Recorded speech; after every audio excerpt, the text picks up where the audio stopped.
Que a doce paz do meigo Nazareno esteja em nossos corações e lá faça morada para sempre. É sempre uma alegria fazer uma palestra, fazer uma comunicação, uma reflexão acerca da doutrina espírita. E aqui nessa cidade, onde foi minha infância, onde brinquei muito, principalmente no distrito de Santo Antônio, na Cobra. Minha mãe tem um parentesco, minha mãe é irmã de Meira, casada com o Negro de Santana. E ele tem um parentesco danado na Cobra. E fui menino brincando na Cobra, tomando banho no Tuiuiu, nessa região. Para mim é uma felicidade estar aqui. E o tema de hoje é o que vamos falar um pouco sobre o perdão. Se alguém te bater na face direita, oferece também a outra. Se alguém convida a caminhar 1000 passos, vai 2000 com ele. Se alguém te pedir a túnica, dá também o manto. Um convite ao perdão, à fraternidade e à paz. Jesus foi perfeito quando conseguiu sair da prática para sair das palavras à prática do perdão. Mas para a maioria de nós, entre as palavras e a prática, o ato de perdoar em si ainda guarda uma grande distância. Nas noites mal dormidas, nas reuniões de família, nos almoços familiares, nas confraternizações, infelizmente, a gente sempre leva conosco um inimigo. Nós sempre levamos conosco um inimigo chamado rancor. Rancor chamado ressentimento, que como diz William Shakespeare, guardar ressentimento é como tomar veneno e esperar que a outra pessoa morra.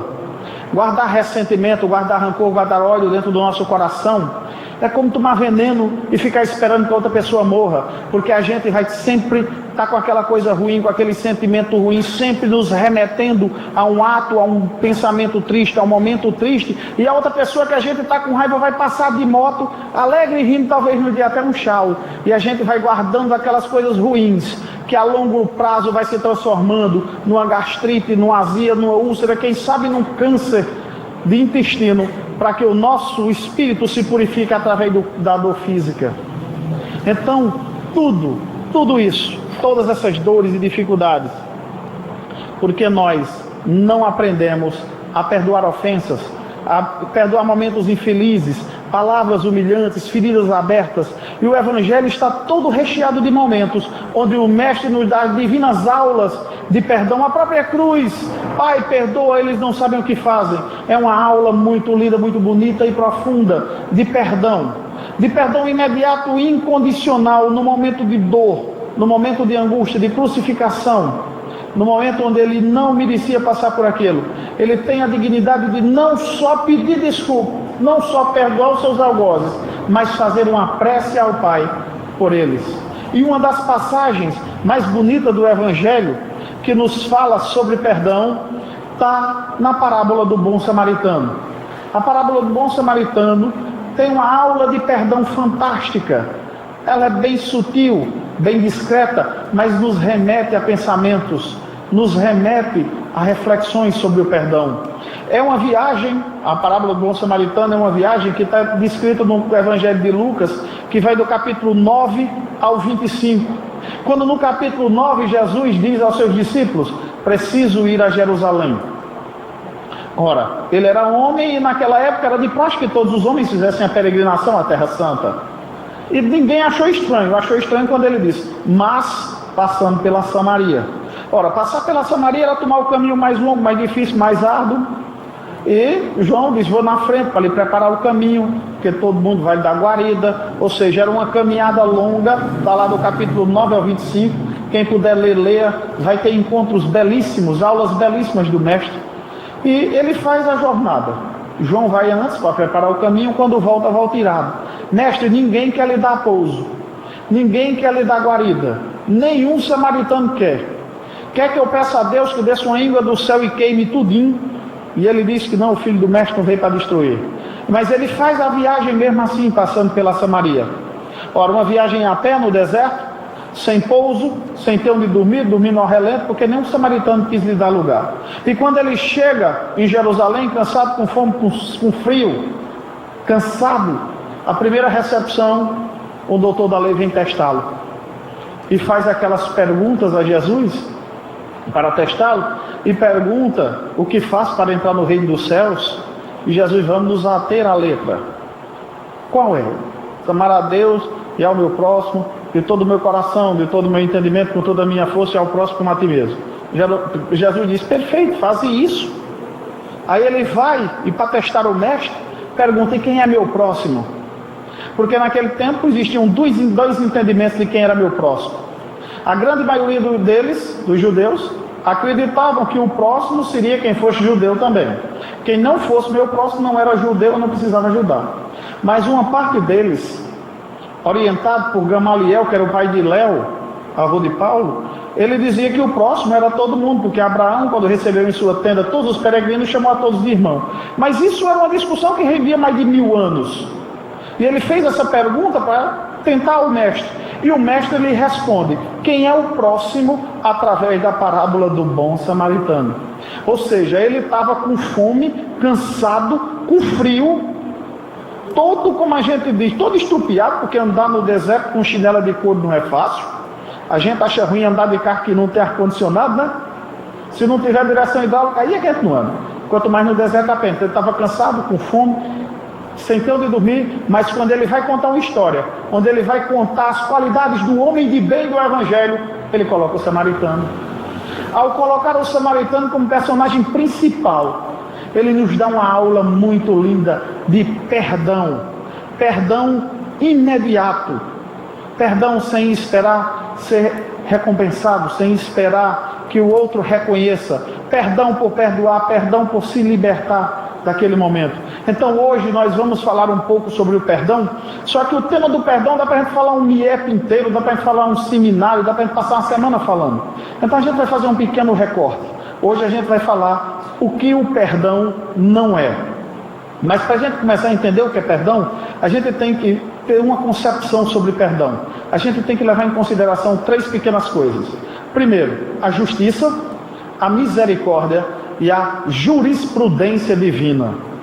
Ou seja, o que é jurisprudência? Jurisprudência é quando o jurista não pega só a letra fria do Código Penal para aplicar uma pena, mas ele, através da jurisprudência, através da prudência, ele vai avaliar algumas variáveis que estão junto daquele crime para poder aplicar uma pena, para que ela não fique em cima da letra fria. E Deus é abundante em misericórdia, pois Ele quer justiça, e Ele faz a justiça, mas Ele tem a capacidade de enxergar nossos limites, para a partir desses nossos limites e nossas limitações, Ele poder atuar com misericórdia. E a misericórdia será muito maior de acordo com a ignorância daquele com que comete o erro. Um exemplo prático no mundo jurídico, para que a gente entenda a jurisprudência divina, é um caso, por exemplo, um indivíduo que chega em casa e encontra sua esposa em adultério. Se essa criatura que chegou em casa encontra a esposa em adultério, vai e mata a esposa. Mas se essa criatura chega em casa, encontra a esposa em adultério e ele pertence a uma pequena comunidade rural, ou a pessoa que cometeu esse erro encontra a esposa em adultério e mata, mora em São Paulo, a jurisprudência manda que você observe todas as variáveis, o quanto a desonra vai pesar e incidir para que a criatura tome aquela decisão. Porque a pessoa que mora na pequena comunidade, que pegou a esposa em adultério e matou, ele sempre, naquela pequena cidade, ele sempre vai ser apontado como uma pessoa traída, como um corno, perdão da expressão. Mas já quem mora numa cidade grande como São Paulo, com uns milhões de habitantes, que você não conhece seu vizinho, não tem desonra nenhuma incidindo sobre o crime. Então, a jurisprudência é essa análise das variáveis que levou a pessoa a cometer determinado erro. Então, quando a gente pensa em perdão, pensamos numa necessidade para todos nós, porque todos nós somos ainda falhos. Todos nós, por melhor que tenhamos nossas condutas, nós estamos sujeitos ao meio e podemos errar, podemos cair. Isso guarda relação com o que Jesus diz no seu Evangelho de Marcos, quando ele veio dizer para que veio. Quando ele diz, os sãos não necessitam de médico, mas sim os que estão doentes. Eu não vim chamar os justos, mas sim os pecadores ao arrependimento. É um chamamento dos equivocados. É um chamamento de nós que voltamos ao palco da terra para reconfigurar, para refazer. É uma coisa que a gente tem que ter e se perguntar a todo momento: qual o tipo de justiça que a gente entende? Qual o tipo de justiça que nós entendemos? É uma justiça que só beneficia a gente? Quando é para mim, tem que ser justiça. Quando é para o próximo, para o meu semelhante, a coisa tem que ser mais severa. Tem uma frase de um ex-governador da Paraíba, que a gente não precisa citar o nome agora, que diz: aos amigos, tudo; aos inimigos, a lei. Nós temos essa ideia quando nós temos uma visão infantil de Deus. Um exemplo disso, dessa nossa visão infantilizada de Deus, é quando a gente pensa no Deus que eu quero para as pessoas que eu não gosto. Então, quando são um Deus que é para as pessoas que eu não gosto, eu procuro um Deus irritadiço. E no Velho Testamento está repleto, tem mais de 600 momentos onde Deus se ira. Ele mais se ira do que ama e perdoa. Então, é uma visão infantil do Evangelho, porque lá não está se tratando de um sentimento espiritual de Deus, mas está se tratando de alguém que tem justiça, e uma vez que essa justiça é burlada, ela tem que ser compensada. E quando a gente está com raiva de alguém, a gente vai e abre o Velho Testamento, porque lá está escrito: meus inimigos serão esmagados. Mas quando a gente erra, quando somos nós que cometemos o erro, e quando a gente procura Deus, então geralmente a gente abre o Novo Testamento, porque está escrito lá: Deus de infinita misericórdia. Se um filho que pede um pão, darás uma serpente? Para mim, eu quero um Deus que perdoa, que aconchega, que acolhe, que quer me ver soerguer na hora da queda. Mas para o outro, eu quero um Deus vingador, um Deus que destrói, um Deus que castiga, um Deus que passa por cima dos meus inimigos com suas tropas, um Deus que para o sol para que o dia pare, para que eu possa matar todos os inimigos da tribo inimiga da minha.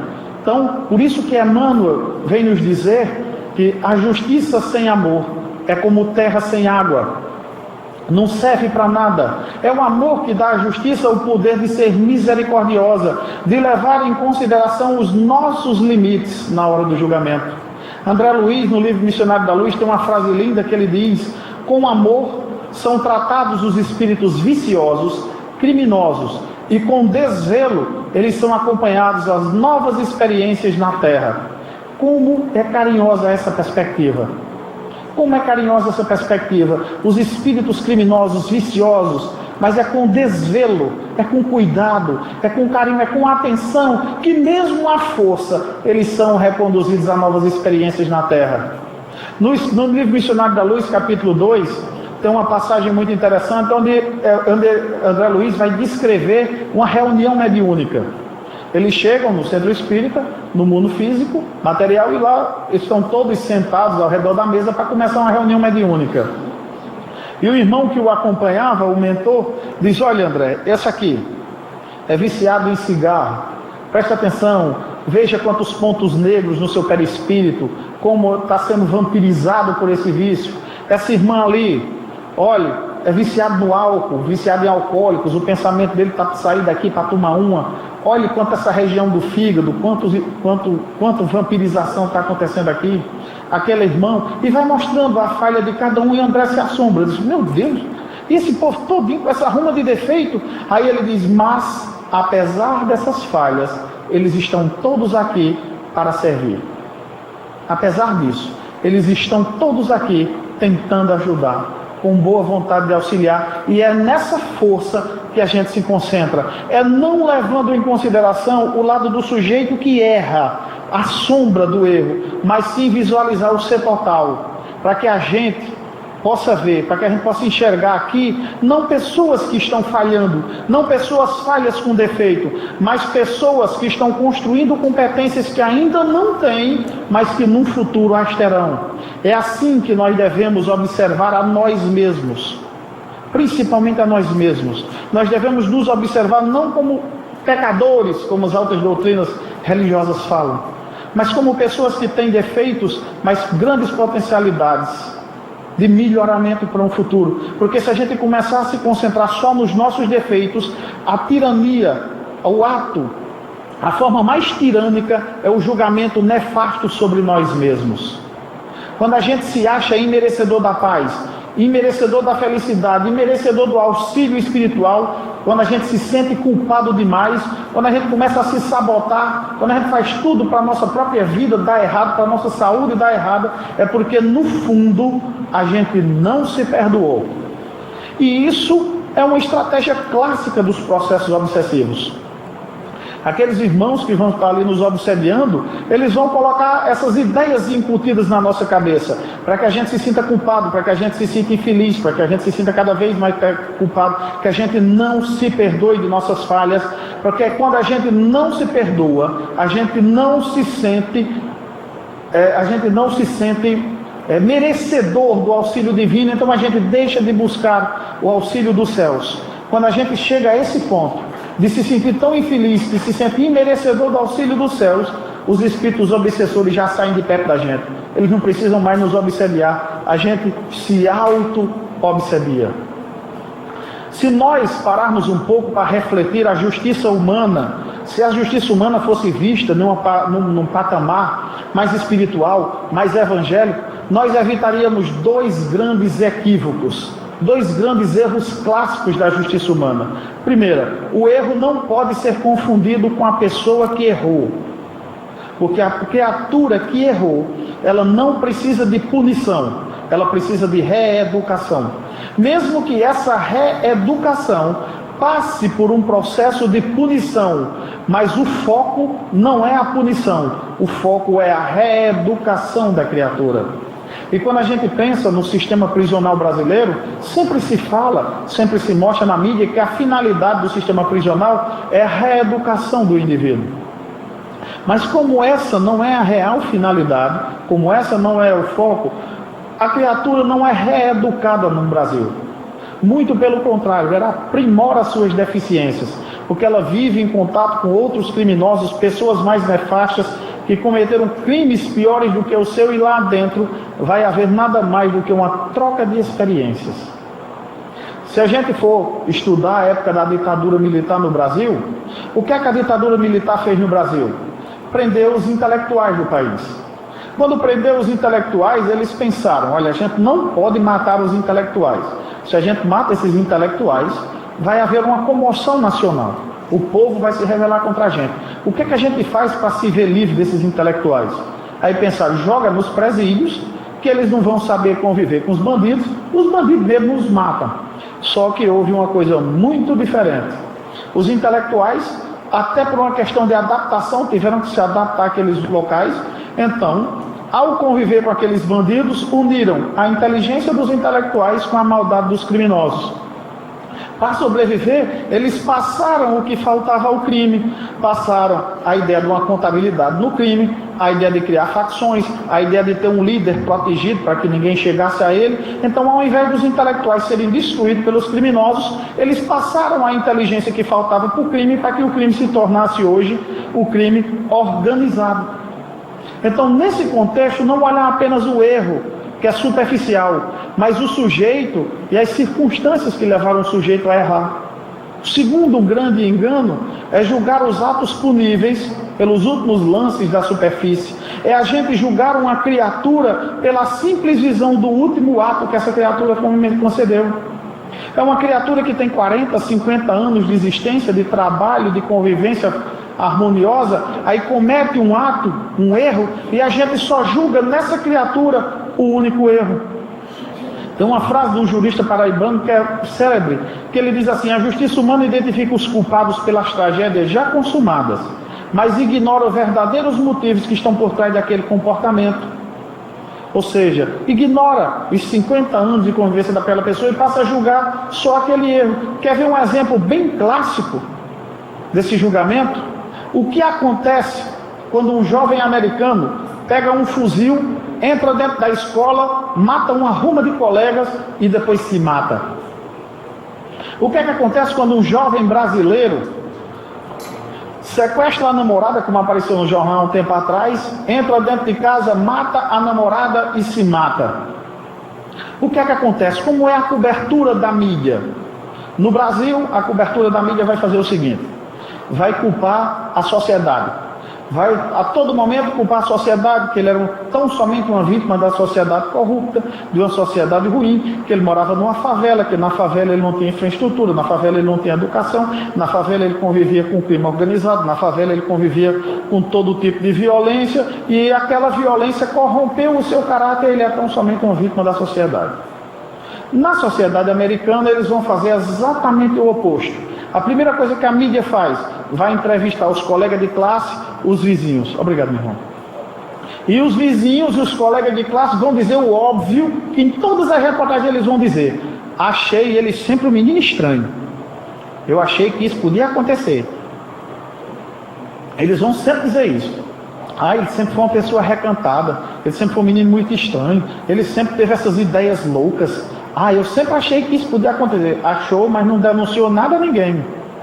Porque a ideia é sempre culpar o sujeito. Sempre o sujeito que errou. Ele era um psicopata, ele que errou. Nunca é o país. Na cultura americana a sociedade é perfeita, o país é perfeito, todos amam a nação e a culpa é sempre do sujeito, porque sempre remete àquela ideia de John Kennedy quando diz: não pergunte o que o seu país pode fazer por você, mas o que você pode fazer pelo seu país. É um país cheio de bandeiras, quando eles botam as bandeiras nas casas, nos filmes e em todos os lugares. O Brasil já é uma cultura aversa à bandeira. Nós somos o único país do mundo cheio de mastros sem bandeiras. A gente só usa a bandeira no 7 de setembro e na Copa. E geralmente a do 7 de setembro está queimada, que ela tem uns 50 anos. E a gente tem uma clássica noção de colocar toda a culpa na nação. A culpa é sempre da nação. O que acontece quando alguém não vence na vida no Brasil? A culpa é dos políticos que são corruptos. A culpa é do sistema educacional brasileiro. E os que dão certo apesar disso? E os que estão nas favelas e dão certo são homens de bem, são trabalhadores, diga-se de passagem a grande maioria deles. Se eu culpo apenas a sociedade, eu excluo a responsabilidade social. Se eu culpo apenas o indivíduo, eu excluo o que tem que ser estudado na sociedade para que ela volte a fazer homens melhores. É no equilíbrio de quanto o sujeito cedeu porque quis e o quanto ele foi levado a praticar o ato que eu consigo fazer um julgamento mais equitativo. Por isso que Paulo vai nos dizer: o objetivo não é destruir o pecador, mas o pecado. Como nós destruímos o pecado? Nós destruímos o pecado através da educação evangélica, através do estudo do Evangelho, através da doutrina espírita, educando o indivíduo, educando a alma. E agora, para a gente começar, o que o perdão não é? A gente faz um aparato do entendimento do perdão para a gente entrar no que o perdão não é, que a gente sempre tem uma ideia muito molenga do perdão. Aquela ideia molenga de ficar meio que abestalhado diante da atitude do perdão. Então, o que o perdão não é? Perdão não é diminuir ou aprovar o erro. Não, está tudo bem, você falhou, errar é humano, eu já passei por isso, quem não erra? Não tem problema não, bola para frente, levanta, sacode a poeira, bate. Não, está tudo resolvido, está resolvido. Não está. Se você teve que pedir, alguém teve que pedir perdão e alguém teve que perdoar, é porque não está resolvido. Se fosse uma coisa muito simples, nem necessitava de pedir perdão. Não está. Uma das coisas que mais dificultam o perdão é negar que tem ressentimento. Talvez porque nós façamos uma leitura equivocada do Evangelho e a gente queira dar uma de politicamente correto, ou evangelicamente correto. Não, você estuda, você vem para o centro, para o GEBEM, você estuda o Evangelho, está na ESB, tem que perdoar. Não precisa, deixa isso para lá. Não é assim não. Aquele ressentimento fica inconsciente dentro de você. E se fica dentro de você, como negar? É preciso verdade no processo. Então a primeira etapa é: você me machucou. Você me machucou, eu não vou diminuir o seu erro. Até porque o outro precisa ser educado no processo. Até porque o outro precisa entender que aquela atitude machucou. Então você está lá, disse ao seu filho várias vezes que não podia mexer em determinado momento, ele mexe, derruba, quebra teu notebook, teu instrumento de trabalho. Aí você vai dizer: não, tá bom, isso é normal, toda criança é assim desastrada. Não é. Não é, você mostrou que não era para fazer, para mexer. Então, se você vai diminuir o erro, ele vai errar novamente, porque não vai ter consequência. Os seus atos não têm repercussão. E aí você fica chateado, porque você não aceita o ressentimento e você deseduca aquele que precisa de educação. Você deseduca aquele que te magoou. Perdão não é permitir o erro.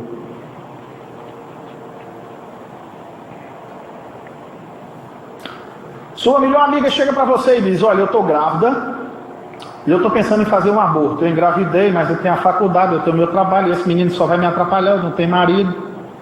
Foi na festa de Santana, dia 12 aí, e aconteceu, eu estou grávida, eu vou fazer um aborto, você é meu melhor amigo, eu queria que você me apoiasse para fazer esse aborto.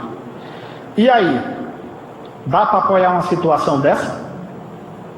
E se você não apoiar, vai se sentir bem em faltar com a melhor amiga? Está vendo que uma situação é mais complicada? Perdão também inclui confronto e repreensão. Perdão não é permitir que o erro aconteça. Tem que confrontar o sujeito, você vai ter que responsabilizá-lo. Você vai chegar para a moça e dizer: eu não vou lhe apoiar nisso. Você sabia que existiam métodos contraceptivos, você usou o sexo sem prevenção, então você agora não vai ter meu apoio para cometer um erro muito maior. Você terá o meu apoio sim. Se você precisar, eu irei com você em todas as visitas à médica, eu vou com você, eu estarei contigo no parto. Se precisar, eu não sou católico, mas eu posso até ser padrinho desse menino, lhe ajuda a criar, mas eu não vou lhe ajudar a cometer um crime, eu não vou ser conivente. Perdoar não é ser conivente. Perdão não é negar o erro. Muitas vezes nós, quando as pessoas fazem mal a gente nega, porque nós temos essa mania de tentar evitar o conflito.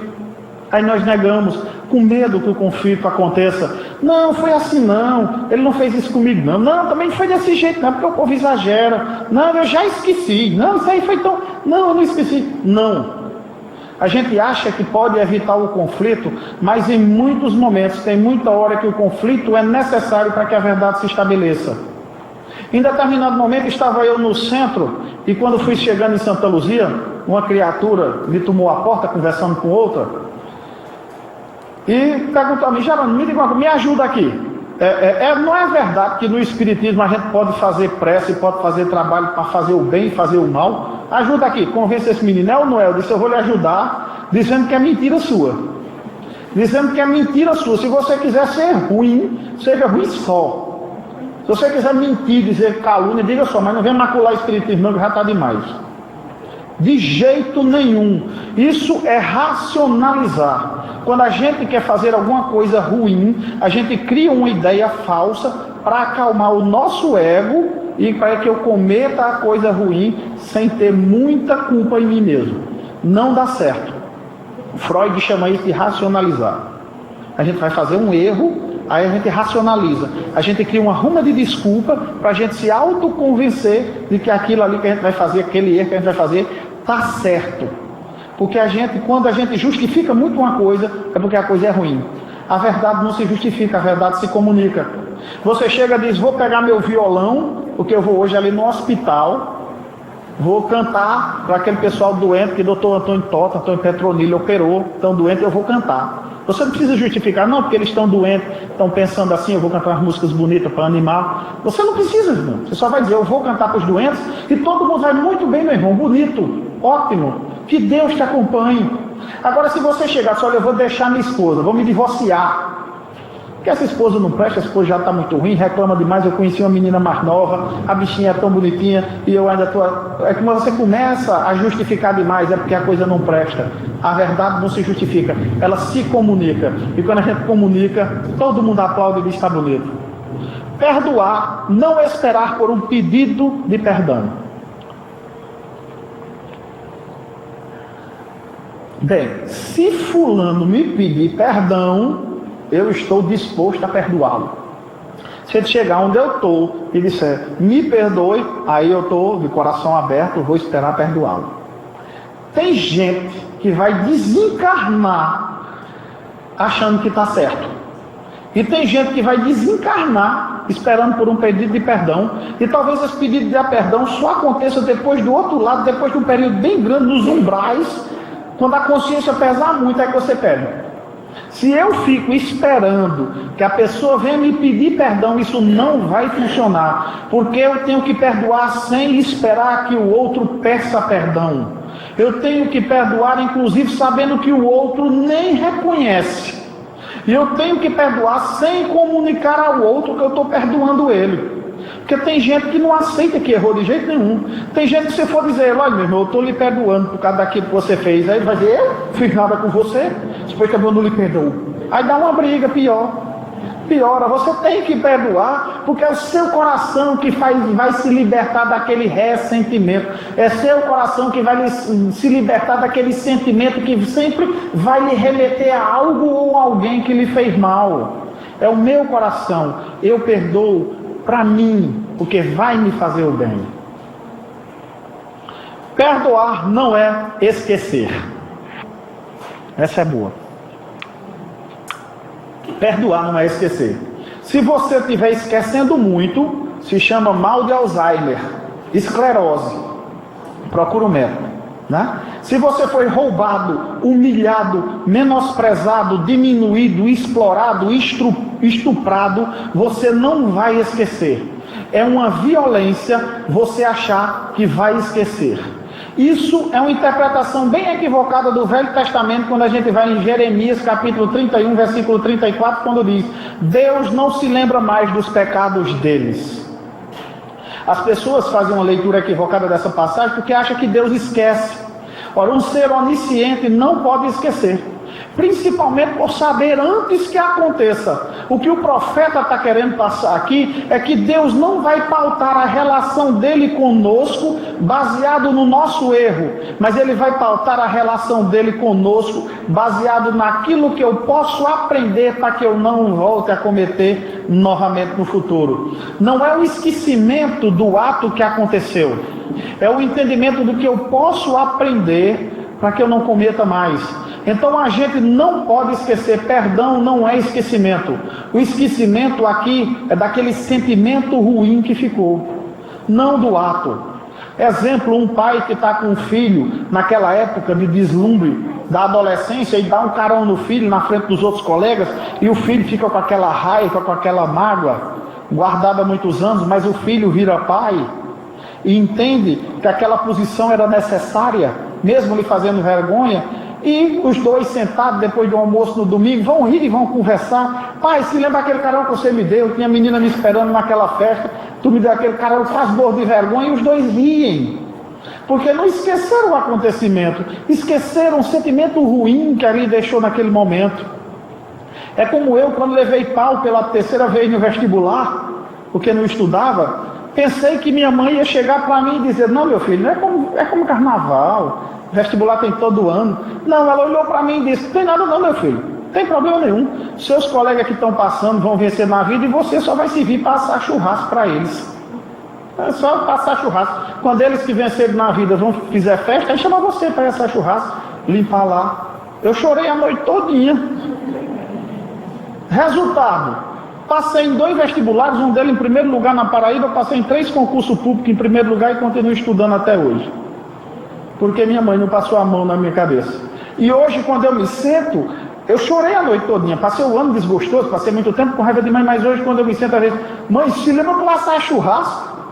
Ela ri, a gente ria. Os meus, Gustavo e Gisele, se chegar a fazer o que eu fiz, eu vou falar no churrasco.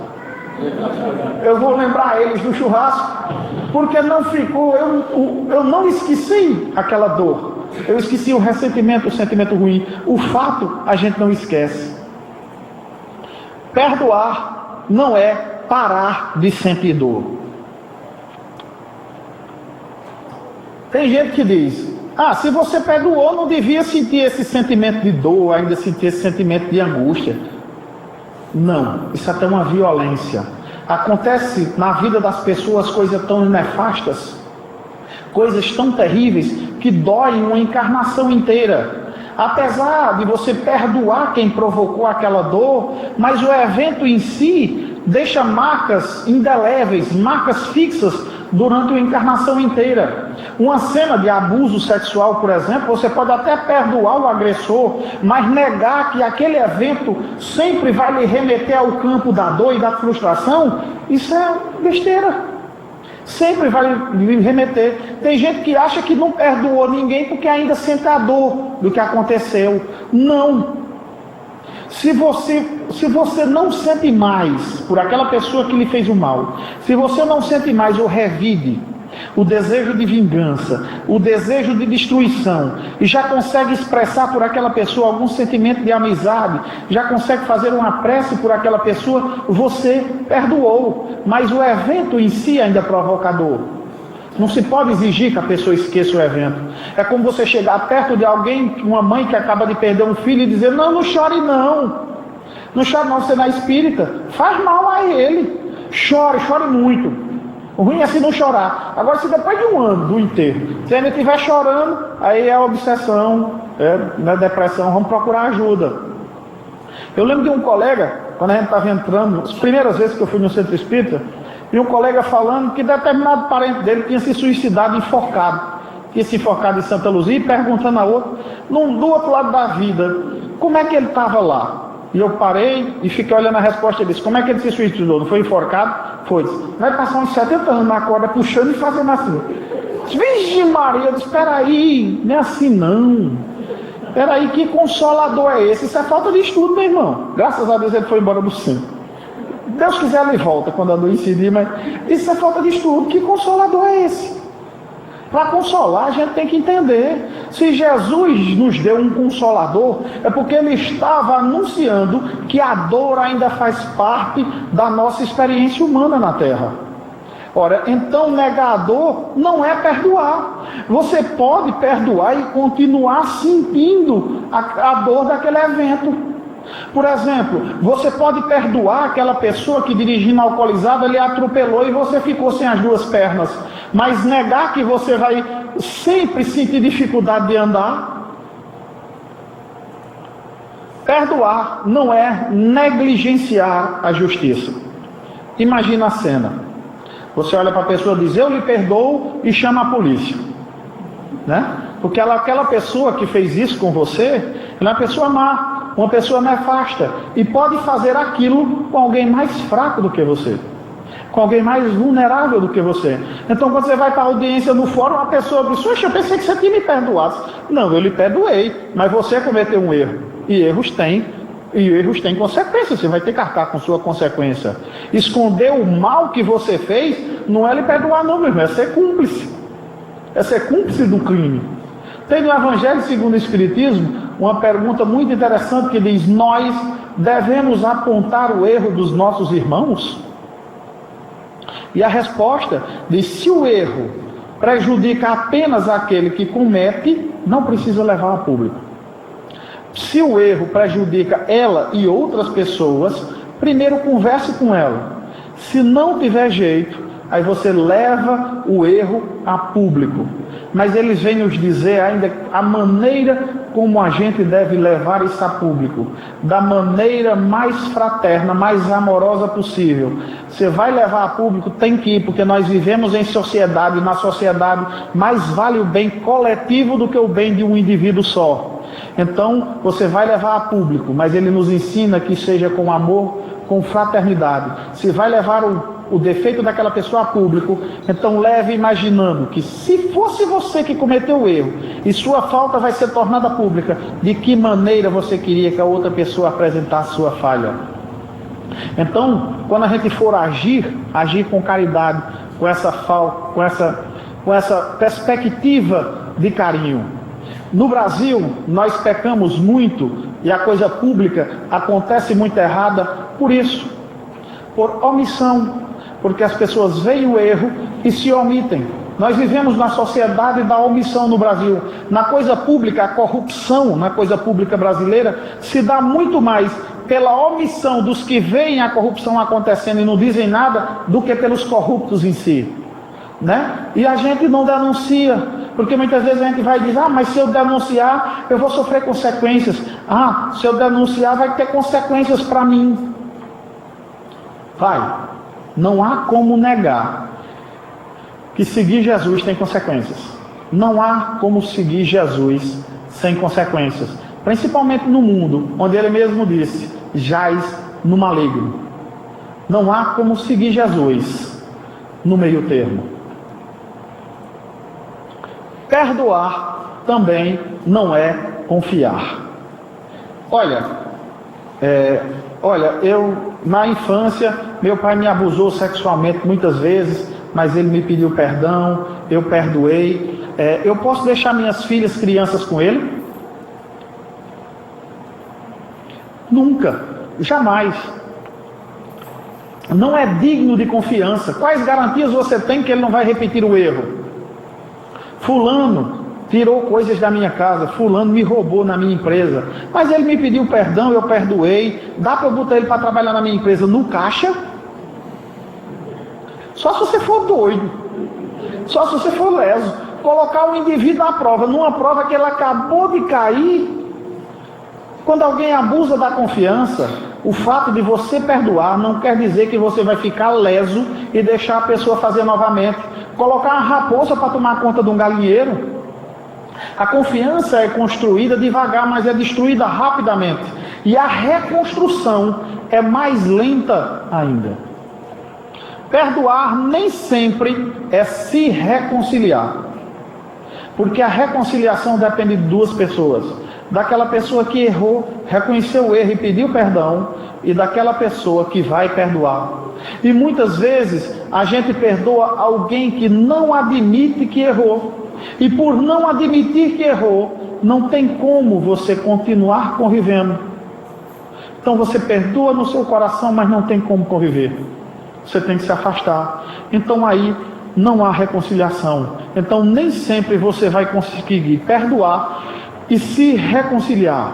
E quando a gente pensa naquilo que os Espíritos nos propõem, levando-se em consideração toda a narrativa que deu origem à codificação espírita, é imaginar que eles vieram na Terra mover as mesas para dizer tudo que passam do outro lado, tudo que passam de bom e tudo que passam de ruim, sobretudo as suas experiências do equívoco, as experiências de dor que aquele equívoco, que a repetição do equívoco passa, o arrependimento preso a eventos que já passaram, a pessoas que não são mais as mesmas, presas no monoideísmo.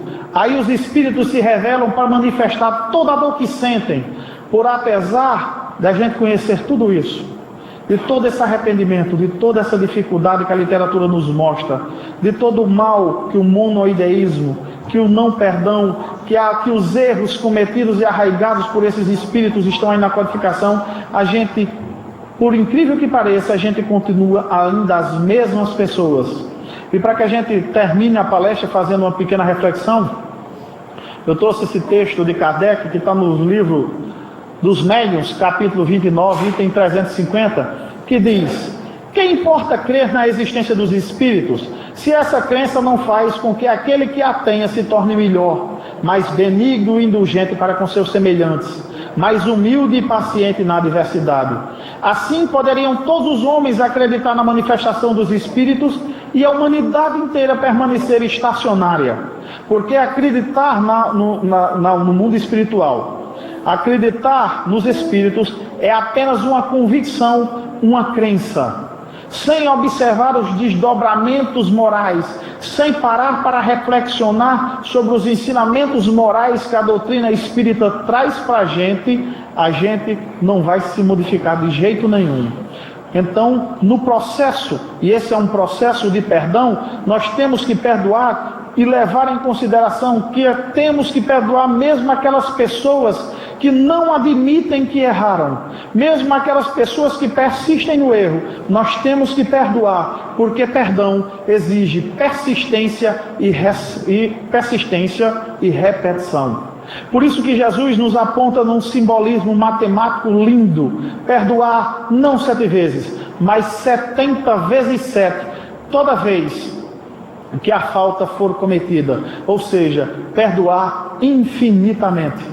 Que Jesus de Nazaré, que o Evangelho do Cristo, que a doutrina espírita nos dê força e apoio para que consigamos um dia perdoar os nossos irmãos 70 vezes 7. Que assim seja, graças a Deus.